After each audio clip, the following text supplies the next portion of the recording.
मती रचित सुसमाचार अध्याय 11। यीशु और यूहन्ना बपतिस्मा देने वाला। जब यीशु अपने 12 चेलों को आज्ञा दे चुका तो वह उनके नगरों में उपदेश और प्रचार करने को वहां से चला गया। यूहन्ना ने बंदी गृह में मसीह के कामों का समाचार सुना और अपने चेलों को उससे यह पूछने भेजा, क्या आने वाला तू ही है या हम किसी दूसरे की बाट जो है? यीशु ने उत्तर दिया, जो कुछ तुम सुनते हो और देखते हो वह सब जाकर यूहन्ना से कह दो कि अंधे देखते हैं और लंगड़े चलते फिरते हैं, कोढ़ी शुद्ध किए जाते हैं और बहिरे सुनते हैं, मुर्दे जिलाए जाते हैं और कंगालों को सुसमाचार सुनाया जाता है। और धन्य है वह जो मेरे कारण ठोकर न खाए। जब वे वहां से चल दिए तो यीशु यूहन्ना के विषय में लोगों से कहने लगा, तुम जंगल में क्या देखने गए थे? क्या हवा से हिलते हुए सरकंडे को? फिर तुम क्या देखने गए थे? क्या कोमल वस्त्र पहने हुए मनुष्य को? देखो, जो कोमल वस्त्र पहनते हैं वे राजभवनों में रहते हैं। तो फिर क्यों गए थे? क्या किसी भविष्यवक्ता को देखने को? हाँ, मैं तुमसे कहता हूँ कि भविष्यवक्ता से भी बड़े को। यह वही है जिसके विषय में लिखा है, देख, मैं अपने दूत को तेरे आगे भेजता हूँ, जो तेरे आगे तेरा मार्ग तैयार करेगा। मैं तुमसे सच कहता हूँ कि जो स्त्रियों से जन्मे हैं उनमें से यूहन्ना बपतिस्मा देने वाले से कोई बड़ा नहीं हुआ, पर जो स्वर्ग के राज्य में छोटे से छोटा है वह उससे बड़ा है। यूहन्ना बपतिस्मा देने वाले के दिनों से अब तक स्वर्ग के राज्य में बलपूर्वक प्रवेश होता रहा है और बलवान उसे छीन लेते हैं। यूहन्ना तक सारे भविष्यवक्ता और व्यवस्था भविष्यवाणी करते रहे, और चाहो तो मानो कि एलिया जो आने वाला था वह यही है। जिसके सुनने के कान हो वह सुन ले। मैं इस समय के लोगों की उपमा किससे दूं?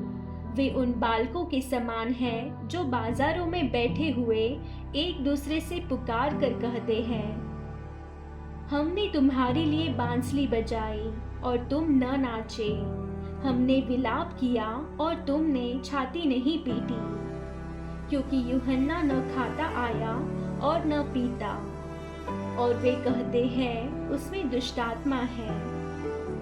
मनुष्य का पुत्र खाता पीता आया, और वे कहते हैं, देखो, पेटू और पियक्कड़ मनुष्य, महसूल लेने वालों और पापियों का मित्र। पर ज्ञान अपने कामों से सच्चा ठहराया गया है। अविश्वास पर हाय। तब वह उन नगरों को उलाहना देने लगा जिनमें उसने बहुत से सामर्थ्य के काम किए थे, क्योंकि उन्होंने अपना मन नहीं फिराया था।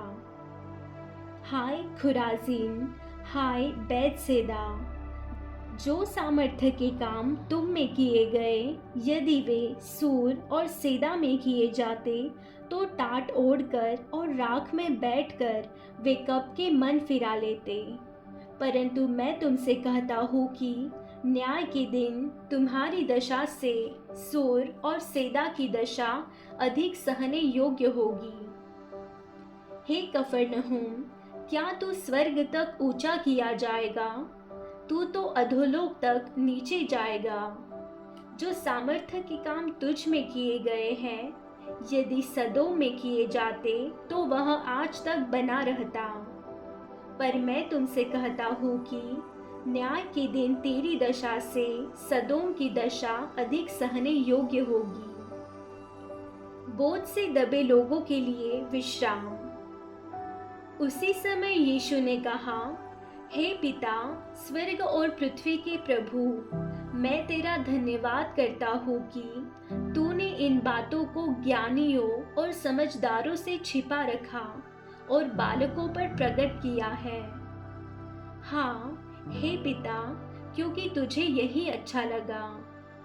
मेरे पिता ने मुझे सब कुछ सौंपा है और कोई पुत्र को नहीं जानता, केवल पिता, और कोई पिता को नहीं जानता, केवल पुत्र, और वह जिस पर पुत्र उसे प्रकट करना चाहे।